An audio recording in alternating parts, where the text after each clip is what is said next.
Uh. Good morning. Good morning. Hello, everyone. Welcome to the Morning Deuce. It's Friday, which means interviews. Today, we're talking to a great friend of mine, Derek Schwarz. I was able to catch up with Derek in Boston. We've known each other for a long time. We grew up as neighbors, and he's an amazing person. He actually designed the logo for #trending. So that logo, that's Derek. He's an incredible artist and an even better person, and he's a positive psychology expert. And he's also running a bunch of retreats. And his whole thing is about going to awesome places with great people and getting the most out of your life and taking control of everything. I thought it was a great conversation. I've already done some of the breathing exercises and meditative things that he was talking about in just the couple days since we talked. So I'm excited to share it with you.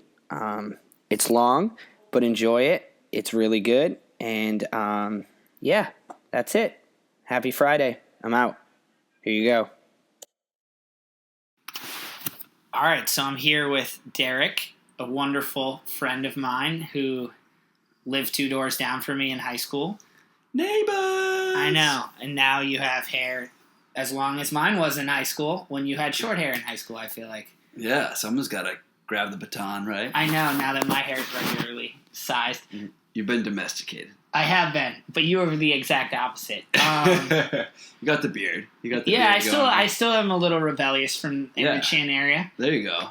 But not like you, not with the waves. Anyway, so I wanted to bring Derek on because he's doing some real cool things with sort of like spirituality and retreats and focus and mental energy. And I talk about that a lot. Usually if I'm going camping or something, I talk about how excited I am to go into nature, and when I come back about recharging. I talk a lot about, how to inspire myself throughout the day to kind of stay mentally focused and to put myself in the best position, and I'm always kind of looking for that edge to keep myself right. And so Derek has been doing a lot of that, and we kind of went completely differently on our journey, but we seem to be sort of in the same spot searching for that. But you seem to be a little bit further along than I am. No, there's no point in judging or comparing one another. Uh-huh. Social comparison is one of the most unhealthy things for our well-being. I guess so. I guess what I'm basically saying is like I look at what you're doing and it excites me. And then I've had a great friend go on one of your retreats, and then my own brother went on one of your retreats, and I'm jealous because, I'm on the other side of the country, so I haven't been able to go on one yet. But they both came back with wonderful experiences, though very different. So I just wanted to kind of touch base with you and how you got the idea started to start, putting together some, like what the goals of these retreats are. Tell me a little bit about, I guess, what the goals are and how you thought of the idea. Yeah, for sure. Thanks for asking. So I guess I should start with like the vision or like how it started, maybe like how it popped into my head. So I was at a meetup, and it was actually led by this transformational life coach. And she was asking us this age-old question that I'm sure we've all heard 1,000 times before, which was, if time, money, resources were an issue, what would you do? What would you do? Right? And we might think like a quick second about it, but I had 15, 20 minutes just to simmer in silence and really let that sink in. And the first thoughts that pop into my head, which I'm sure maybe a lot of you would think the same thing, is I want to travel. I want to see the world. I want to go to the coolest places on earth. I want to see the most badass Mother Nature. I want to see the coolest cities, experience just all that the world has to offer. But I don't want to just be the selfish dick who's going out there on my own and just partying and seeing all these awesome places and not giving back. So I was then kind of, my mind went in a way of, okay, well, how can I see the world in a way that's like good for my own personal growth? And how can I give back? How can I serve while I am experiencing the most out of life myself? So I then began to think, well, what else do I want? I want to not only travel, but I want to experience this amazing things with amazing people from all over the world, people with diverse backgrounds that have their own story to share and contribute. So essentially I was looking for my tribe, my people. Mm-hmm. yeah. So, and I think one of the best beauties in life is creating community, as you're doing with your podcast here, Dave, right? So like co-creating community is so powerful.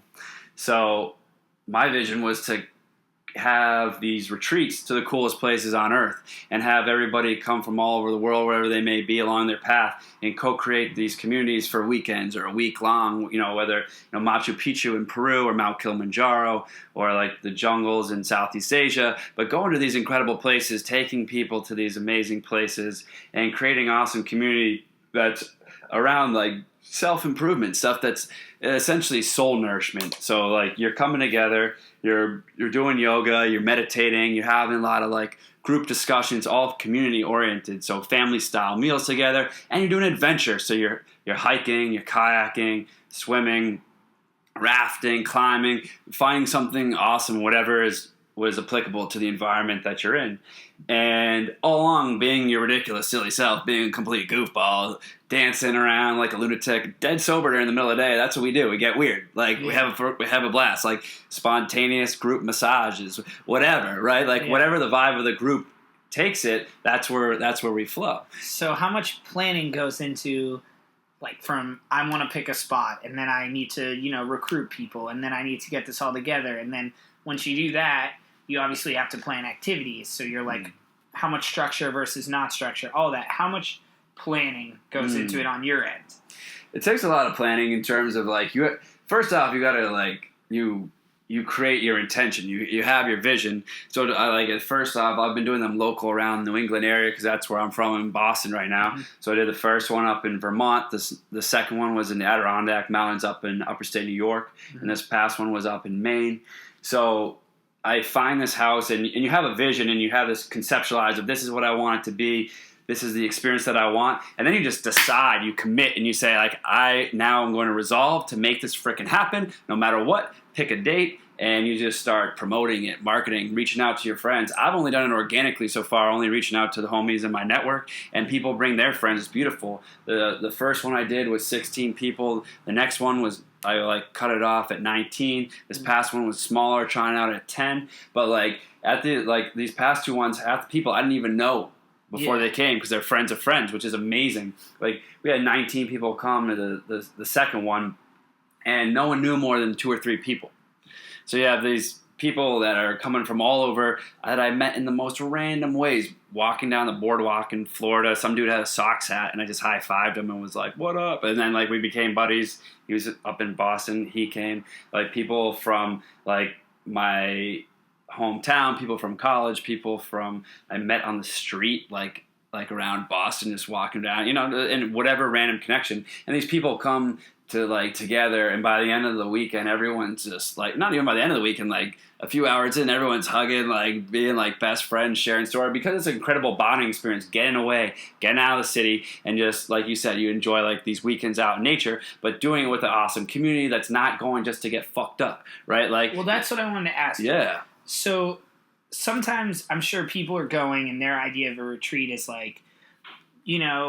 it's hard. So when I go camping, I'm up in the morning, I do all this hiking, maybe I'll go fishing or something, and I'm outside and I'm working. And then when I come back to the campsite, if depends on the group I'm with, but sometimes we're drinking a lot, sometimes we're not. But when I think of a retreat sort of in the environment you're staying, it's kind of the mental and physical. So I'm going out, I'm doing all that adventure and stuff. When I come back, if I want that weekend to sort of be introspective and kind of a mentally healthy weekend, I'm not really partying.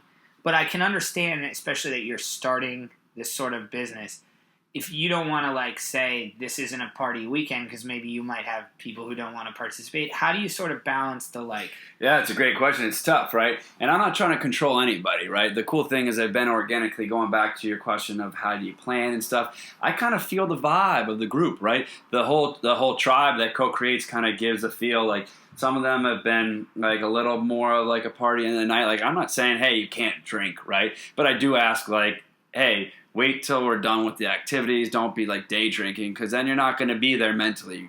So at the end of the night, we come back from a hike. We've already done everything. We've had good discussions and stuff. Yeah, if we're going to hang out in the hot tub or play in the creek, fuck yeah, crack open a beer, have a glass of wine, do whatever you want, right?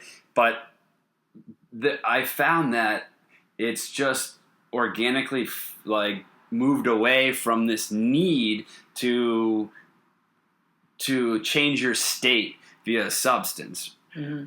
And that's something that I feel like our generation is just so dependent on. And it's really beautiful to create a weekend where that's not the intention, the focus, right? But at the same time, no one's saying, hey, no, you can't do that. This is this like holy spiritual thing that like, nah, you're a free person. Do whatever you want to do. But I found that people are kind of, you don't need it as much because you're having such a good, silly time with everybody else that you don't need to like be like, oh, well, this is boring. I need to drink more, right? Mm-hmm.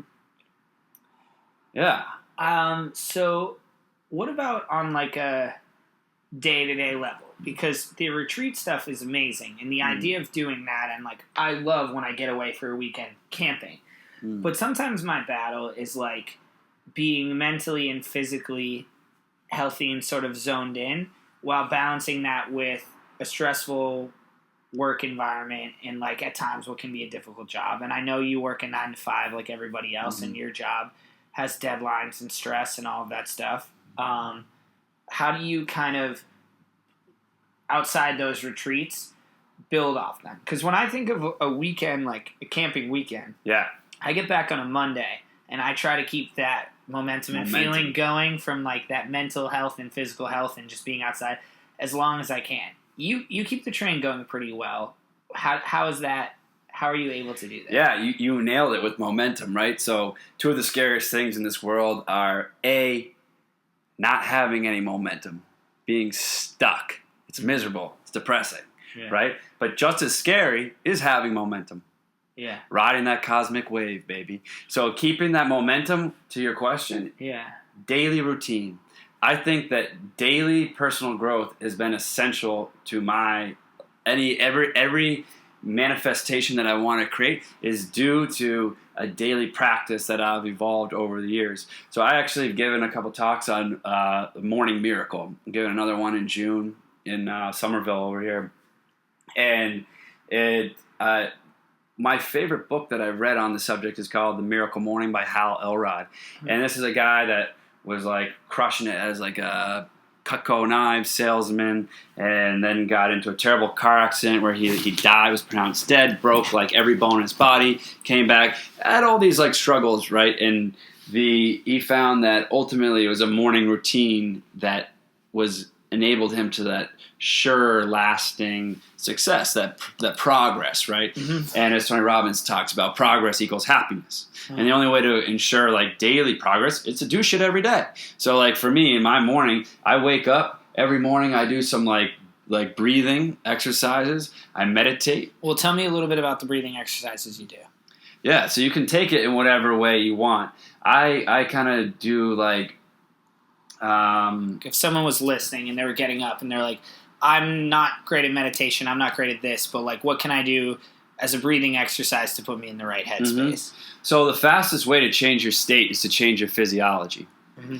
So I'm a little more intense than some people. Some people want to take their morning a little slow and do like more of like a yoga breathing, like, and you can do some sun salutations is a great way to do that if you're a yogi. But another way, a simple way for anybody, right? If you just want to get into it and dive in there, what I call is like one of the ways, like kind of hands to the sky. So if you're just to like stand in a power stance with your legs spread apart, make sure you're standing up, and then have your hands like kind of reached out, and then just like throw them up into the sky like you just scored a goal or something in a sport, right? Mm-hmm. And then just pull them down, like in sync with your breath, and then up and down, shooting your hands up, right? So exhale, pushing your hands up, and then inhale, pulling your hands in.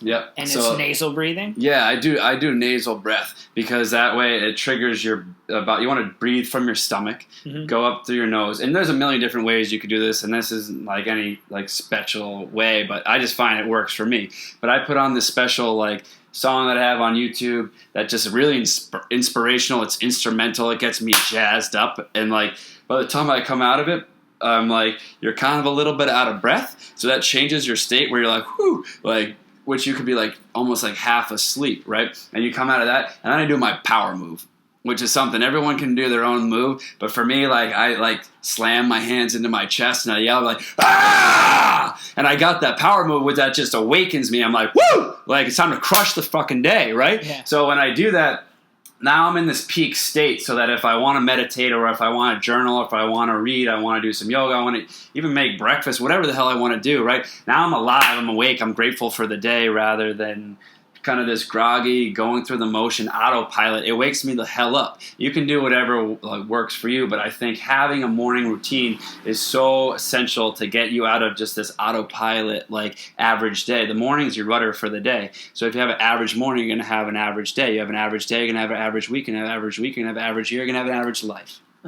So I want to go back to meditation, but before we do that, this is reminding me of a discussion I had with someone yesterday.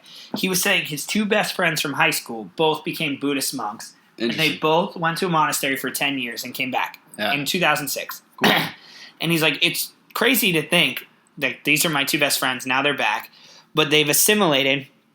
They're trying to assimilate back into culture, and you don't realize how much has changed since 2006. What do you think's changed the most? And what I was saying was there's days where I feel like it's really easy for me to distract myself with everything that's on demand and all the technology, that it's really easy for me, like you just said, to kind of go on autopilot. So let's say I have a really intense day at work the day before, the day after. Like I can wake up, put on some podcasts that are kind of just running in the back of my brain, make some food, do whatever. I'm doing a couple things. I'm checking Facebook. I'm doing social media. I go to work, and then I'm at work, and I'm engaged in my work.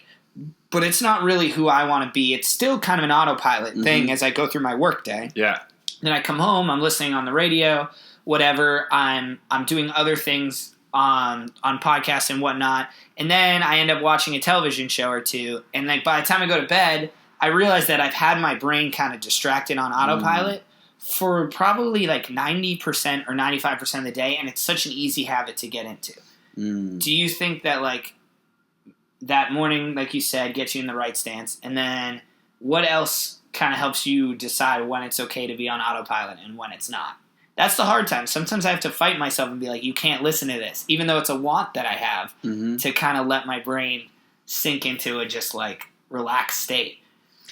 Yeah, and I think that's kind of like a daily war that we're at, right? You know, we're always at war in our own mind, right? Versus the poisonous mind that's not serving you, not serving your wants. So the first thing I would say from based off of what I'm hearing you saying is that you go into this autopilot, and there's certain activities that are wants for you, but you know they aren't necessarily serving you per se. So clarify your why, man. Because if your why is not powerful, then you're going to do whatever is easy. Like you're going to do whatever you want in that moment. It's going to be momentary satisfaction rather than long-term fulfillment. So if you have a clear vision, a goal that you're working for to like save that money so you don't buy that extra drink or that extra, that unnecessary like piece of clothes that you don't really need, right? You don't have that clear why. Hey, by this date written on the wall, I'm going to be out of debt. By this date, by X amount, I'm going to have this much money. This date, I'm going to have saved up this for this travel, right? Or if you don't know why you want to like save the extra time to write a piece or to record your podcast or to learn how to play guitar or to work on your sports game or to go to the gym, whatever it is that you want to do. If you don't have that compelling why, a clear goal, then you're just going to slip into whatever your emotions tell you in the moment. Oh, I'm tired. I can't go to the gym. But, fuck being tired. I committed to myself that I'm going to work out 5 days a week. And if that's something that you are clear to you, then you'll do it if you have a compelling why. But if it's just, because I said so, then why? When something comes up, your buddies want to say, hang out, you're like, I want to get like beers and burger, going to get beers and burgers. Yeah, right? I find sometimes it's so easy to cheat on myself. I've done a podcast topic on this before. I'm way better at being accountable to others than accountable to me. So if I have a friend, this is true. Yeah. He's asking me to train him to swim for an Ironman. And I swim my whole life and I've coached it forever. Yeah. So when he's like, hey, can you meet me at 10 in the morning to swim for an Ironman to train? I'm there because I'm want him to do well. Yeah. But on some mornings when it's just me going to the gym by myself, I like wake up and I'm like, oh, I don't feel it. Like this, and this, and I have this, and this going on. I'm way easier to cheat when I'm the only one accountable. How do you? I guess the power of the why is a huge thing. Is that like a habit breaker? Like how do you just keep getting that strength to sort of overcome that like gross desire to get a burger or to just like roll over? Well, it's self-efficacy, right? So like the more that it's about, if you read the book, if you haven't, I highly recommend it, 4 Agreements. It's based off of like Native American wisdom. Do you know this? What about it? Well, this is a little intense, but so my mom, when she passed away, she passed away suddenly, and the last text she ever sent to me was, the last thing that she ever sent to me was, are you still use your Kindle? And I was like, yeah, from time to time. And she's like, I want you to buy and read this book, The 4 Agreements. And I wrote back and I was like, what is it? And she never responded. So now obviously I've bought the book. She did the same thing to my other brother, Jesse. And she passed away. And 2 days later, he got a book from Amazon from my mom. That was The 4 Agreements. And it turned out that he played a concert in Mexico, was offered to play. And it was right next to Teotihuacan, which is like the region where a lot of the thinking of the book is from Aboriginal people from central Mexico. So I have read part of the book, but I have this blockage in my head about reading the book, which is kind of Audible.com, Audible app, Amazon's app, and listen to the audiobook. It's super short. They condense it. It's only 2 hours. I listen to it all the time. In fact, I listen to it on the way to work, the first half of it. Really? The thing for me isn't even reading the book. It's like a psychic block because I'm like, until I finish this book, I still have a task for my mom to do. So that's like a mental block for me. Like, oh, I still have this one task left. So like, cause I'm just like, almost just do it. And I know I'm like trying not to almost. And my brother Jesse was like, you can read the book like 50 times. That's actually a book that you really can't. I understand that. I guess I can't totally understand. But that's got to be weird because, you grow up with your mom like sharing kind of like these like, you're, as a mother, they're always telling you to do this or that. And it's kind of like you're one last thing of like, I'm holding on to that. It's totally that. Yeah. And I know it and I know it's dumb, but I'm totally doing it. But anyway. No, it's not dumb, man. It's beautiful. Well, side eject, because I am going to finish the book. But, so you saying a book like that helps you kind of get over cheating? So they're talking about there's 4 agreements, and the first one, without getting into it, but the first is being impeccable with your word, and being impeccable with your word first is being impeccable to yourself with your word. So if you say I'm going to do something, I'm going to do it. If you end up doing it, you're gonna get dopamine release. You're gonna feel good. You're gonna like yourself more, right? You're gonna believe in yourself more. So that kind of builds up with like positive self-efficacy rather than you saying, oh, I never do this, I don't get up early, or like, oh, I don't read, right? And then like it builds that old story that you tell yourself, and that's like an agreement that you have with yourself that, oh, I'm not good at this, or oh, I don't keep my word, or anytime this challenge comes up, I'm always met with this. But every single time that you do what you intended, you go, oh shit, okay, I can do this, right? And then that becomes like better. And one of the biggest things that I talk about in positive psychology, which I just spent a while studying and getting my certification in, is permission to be human, brother. Like, where we beat ourselves the fuck up. And it's so important just to be like, oh, I slipped up, fine, this one time. But when you see it like, I slipped up again, fine. I slipped up again, fine. But also being like, okay, cool, like, hey, it's all good. Now I got it. Yeah, it took 5 times, fine. But like, don't, whatever. I'm learning a new habit, right? It takes a while to ingrain within you. Okay.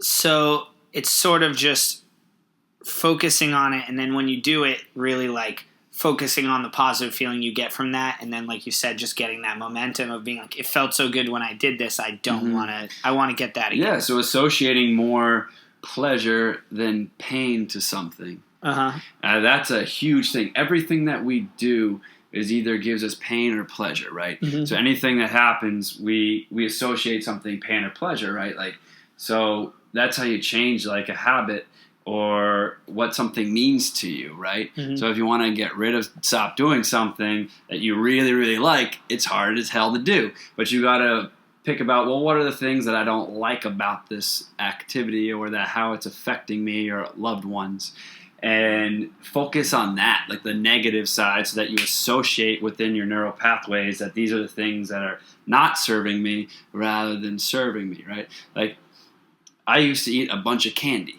like when I was younger. I remember you had a trash diet. A trash diet, high metabolism, active motherfucker, so I could run around, do whatever. I wouldn't eat a get lot a of belly. McChickens. I always had a 6-pack. It A didn't lot of matter, McChickens right? Yeah. and some sodas. So like, But somehow, you were always fit, despite the fast food. The Derek Schwarz fast food. and then like over the years, now I don't eat that shit. Right? I eat well, like, permission to be human, like, late night, whatever. I might have something once in a while, but I couldn't tell you the last time I bought candy, right? And like but associating this pain to like really being present in the moment and just being aware of how your body feels with something, or how your mind feels, or how your emotions feels when something happens. So in that case, you have this gross, I feel amazing orgasmic feeling as I eat Sour Patch watermelons. Yeah. And then like afterwards, 5 minutes later, you're like, ugh.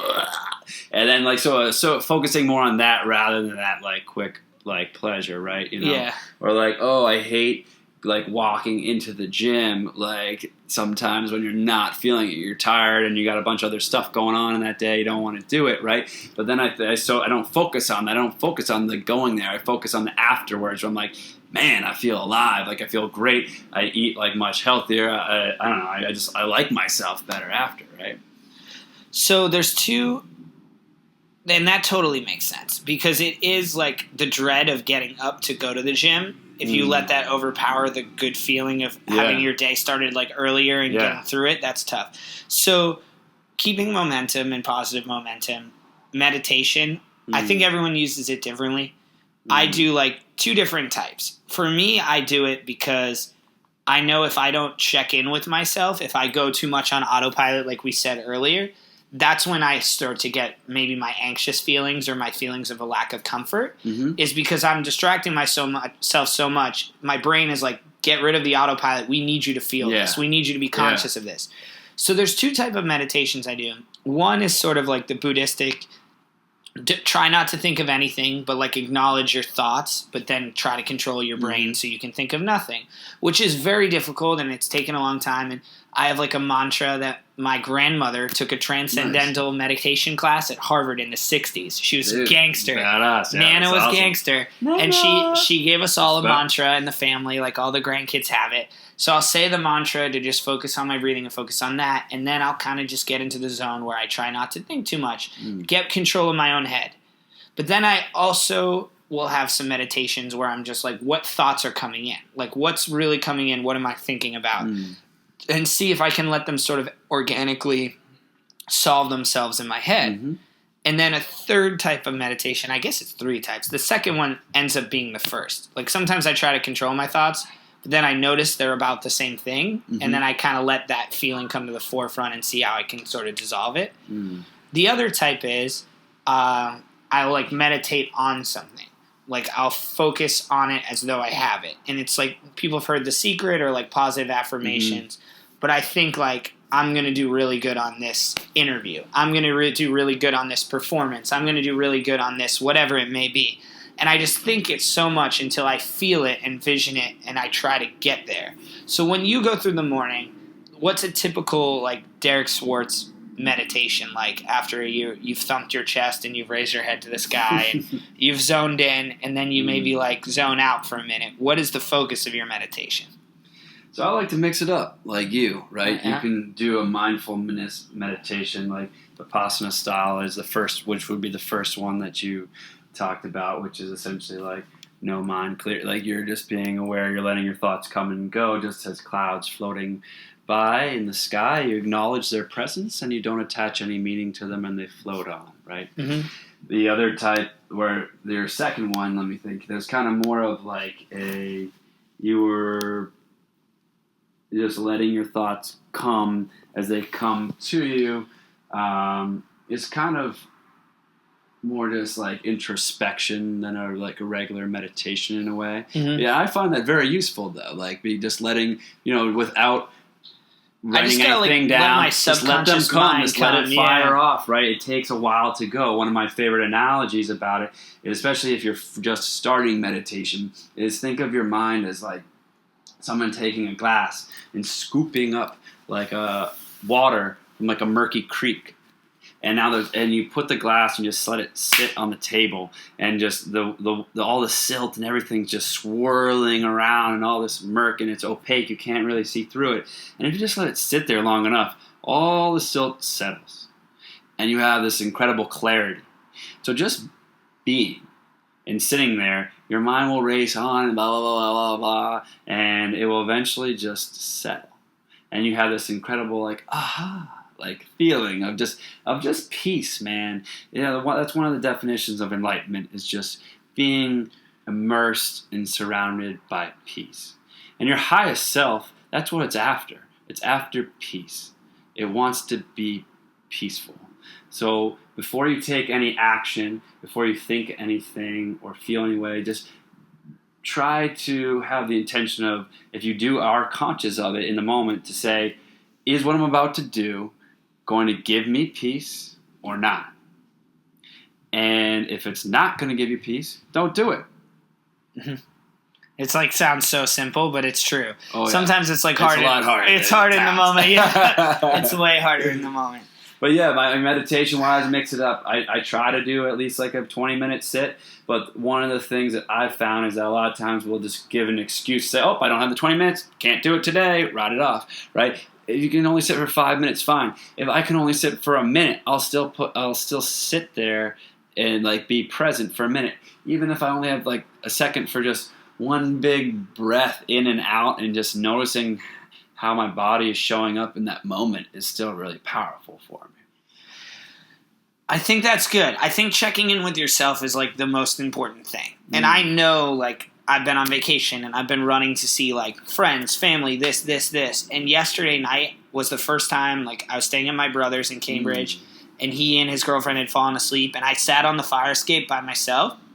And it was the first time since I've been back in 4 days that I just kind of checked in with me, because I wasn't like drinking, I wasn't running after someone, I wasn't trying to get to an event, and I didn't have anything I had to do immediately in the morning, and I was just like, hey, like, how am I doing? And it was like a lot of stuff came out just in and out of my brain, because your brain is constantly going unless you kind of check it a little bit, and so I just kind of had to notice it. I think that's powerful. I want to switch to something I want to switch to the wall of inspiration. Do you still have one? Of course, man. Okay, so the wall of inspiration is kind of a funny thing. And it's funny because I have a friend who does goal jars, where he has like one jar filled with like one thing filled with stuff he wants to do, and another jar filled with things when he accomplishes it. And so when he accomplishes it, he puts it in the jar, and it like helps his brain tangibly see what he's doing, because sometimes he feels like he hasn't gotten anything done. Then he looks at the jar and he starts to see things that are getting done. I like that. Now that's bad if you feel like you haven't gotten anything done and you look at the jar and you're right. Yeah. So, but I saw that you did a wall of inspiration, and I want you to talk a little bit about that. But I actually have one. Nice. And it has like maybe 25 things on it. Of like, and a bunch of, it has like the logo drawings, which you helped me design, like all the beginning workings of that as I was figuring it out to try to like give you a direction, and a bunch of other things. It has like, different, I don't want to get too personal, but like different goals that I want to achieve. They're not as tangible. Like you said really well, like by this date, I want to do this. Mine are a lot more like, this image makes me think about this, or I want to get to this place, or I want to go to this place, but I don't really have firm cutoffs. So I guess explain what a wall of inspiration is, how much thought you take into it every day, like how important it is to you. And you can say it's not that important, or it is, whatever. But and then like how you sort of do what you do with it. Yeah, man. So I guess it started by just me reading all these books, listening to all these audio books, going to conferences and seminars and workshops and retreats and talks, and just taking all these notes anytime I heard something good, or highlighting all these books. And then I just kind of dawned upon me one day, like, oh my God, I have dozens and dozens of books all highlighted. I have notebook upon notebook of random pages of notes here and there of all this gold, just this gold that I want to like program my mind with. Yeah. And I think it's sitting around in these notebooks, rotting away for someday I'm going to go through it and organize it all. But you never did. And you never do it. And you have like Word docs of like maybe once in a while, oh, here's some good stuff, right? And then you never get around to it, right? So I just said, like, one time I was like, fuck it. I'm just going to start today, and this note from this book, I'm going to just thumbtack it onto my wall. And then the next day I did the same thing. I was like, well, what if I just, like, hung one thing up a day that, like, resonated with me, whether it's an idea that I had myself that came to me through universal intelligence? Was it something that someone said that I was like, ooh, I like that, right? Or it could be an image that means something to you. And there's no rules to it. Anything that inspires you, that you want to consciously reprogram your mind with, that you stick it up on your wall and you look at it every day. So when it's on your wall every day, you can't miss it. So versus like in a notebook, like somewhere, you might never see it. Maybe 5 years later, you randomly pull it up and you look and go, oh, wow, that was really good stuff. And then you like forget about it again forever. Yeah. So like, putting it all up there, like, yes, do I every single day of my life give like great meaning to it? No, but most days I do. And a lot of days, that's actually how I use my, like, people do like affirmations. I do incantations, like essentially just the same thing, but instead of just saying whatever it is, I use my whole body and feel it as I say it, whatever the line, like, so if it was to say something like an affirmation might be like, I'm grateful, I am love, I am courage. Mm-hmm. Or like an incantation, I'm standing up, I'm using my body, I'm using my hands. If someone looked at my window, I look like a crazy lunatic, right? Uh-huh. And I'm like, I'm grateful, like, I'm love, I'm courage. And I feel it in my body, right? So I find that that's really helpful when you do like an incantation, that you really program your mind. We have to be so careful what we put into our mind, right? There's so much people competing to like get into your mind, right? So finding stuff that like that entertains you, that aligns with what you want, right? Versus just like mass generic mainstream media that is just programming people in the same way. Like I study strategic communications, like advertising, marketing. I'm very well aware, and nobody is like better than it. They're masterminds at it. Like it'll get into all of our heads, right? So taking a little bit of the power Which is hard because in your daily work you encounter that all the time, I'm sure. Yeah. So like to be able to take a stand and say, oh, I'm going to be conscious about what I put into my own mind, right?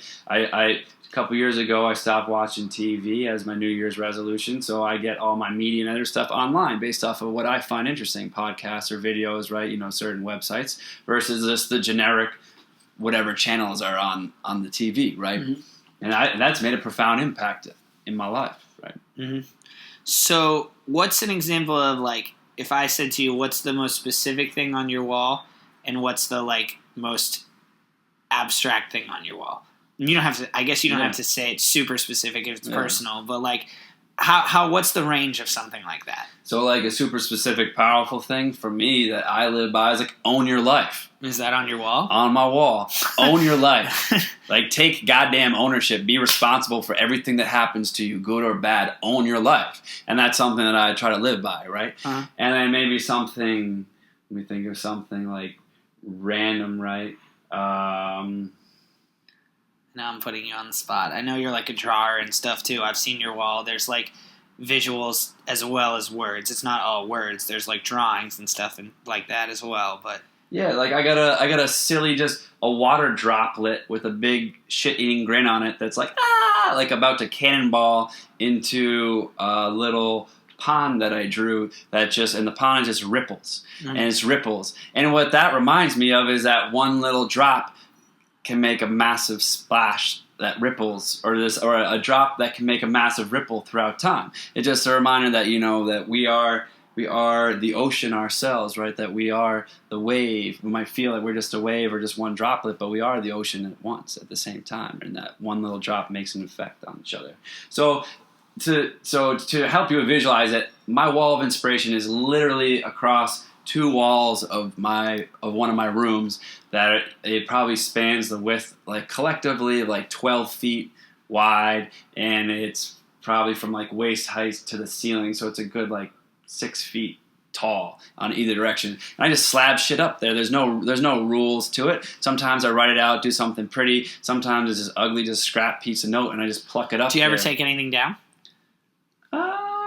I don't think I've taken anything down. That's a good point. Yeah. How long has it been? Like a couple of years? Actually, no, man. It's been about 5 years now. Wow. Yeah.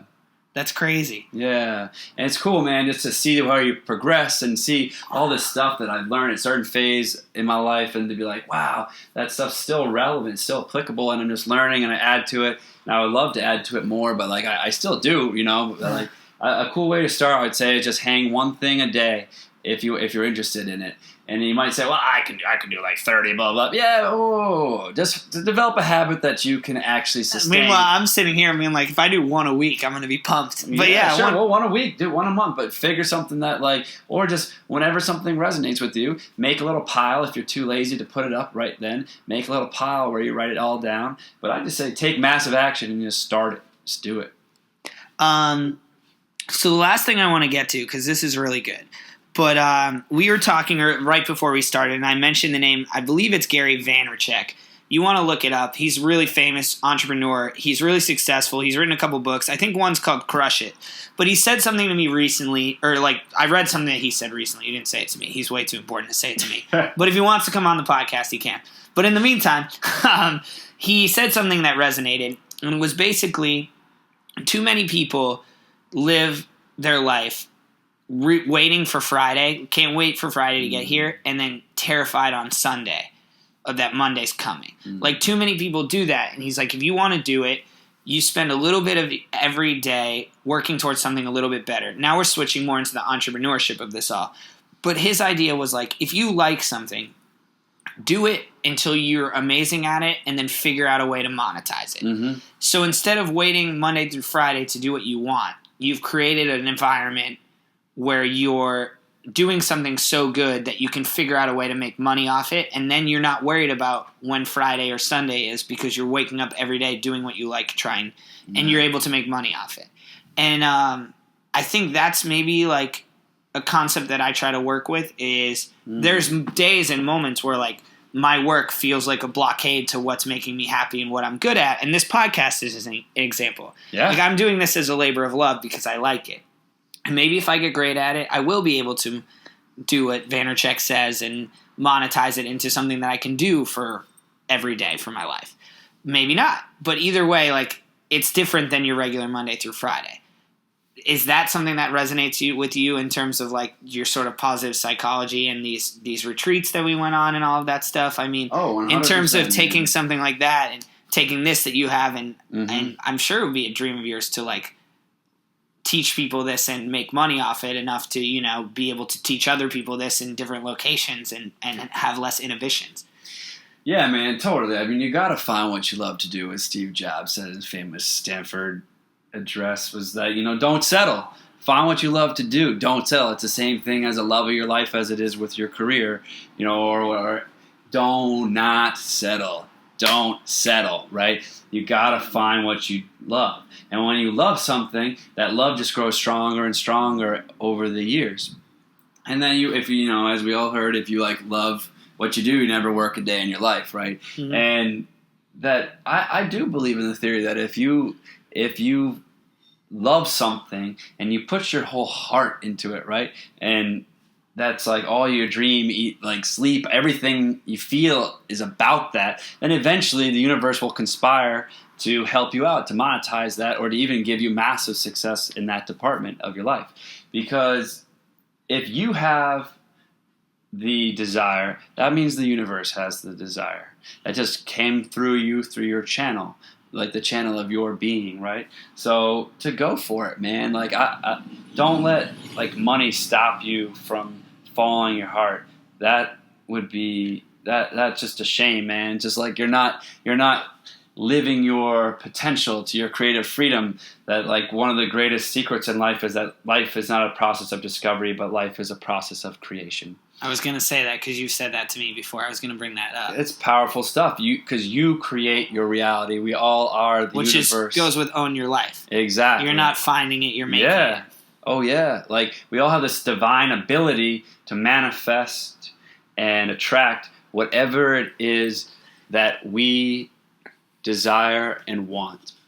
Okay, and so another book on the same vein that you told me about is like Think and Grow Rich. And I know that was the book that sort of inspired you to go to these meetups a little bit. Am I right in saying that?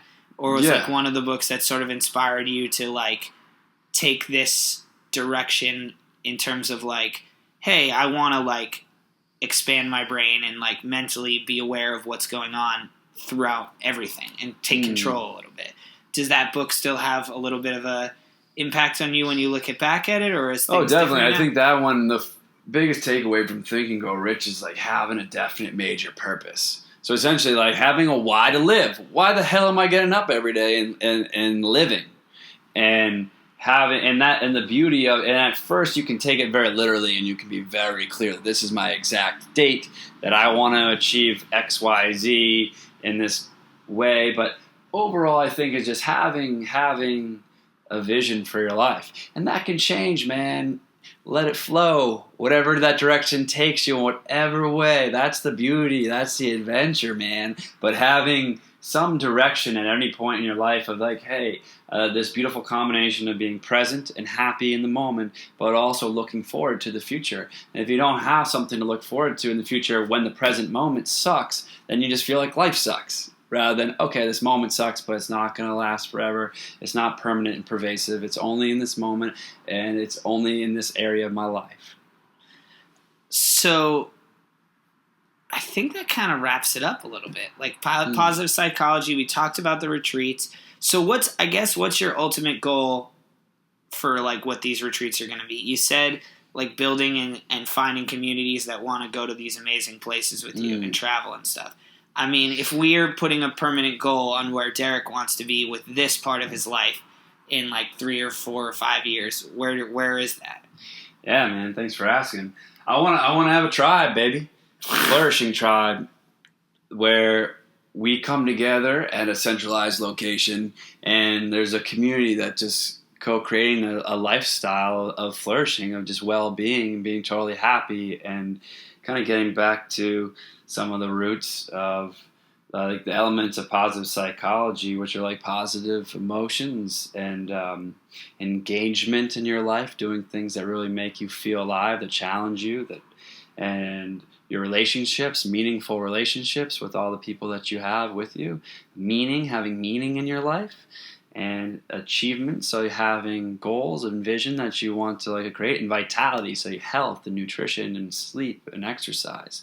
So incorporating all those elements within a community, and with that home base, then having these amazing expeditions, these retreats that we go to beautiful places around the U.S. and the country, in the world, and just experience all that life has to offer in a nourishing way, man. As you talked about with your brother and friend that have gone on these retreats, it's soul nourishment, baby. It's just soul nourishment. You have a great goddamn time too. It's so much fun just getting away and bettering yourself, having a good time like this community. It's so fulfilling. You come back from a regular weekend of like going out and you're like, now the whole week is recovering rather than coming back feeling alive, empowered to work on your dream. And it's just beautiful to see the successes of people that are like getting promoted, like creating an album, to getting raised to start their new business, whatever it is, a whole new relationship with their family members, that people are coming back to me after these retreats that had happened, which is just so beautiful to hear.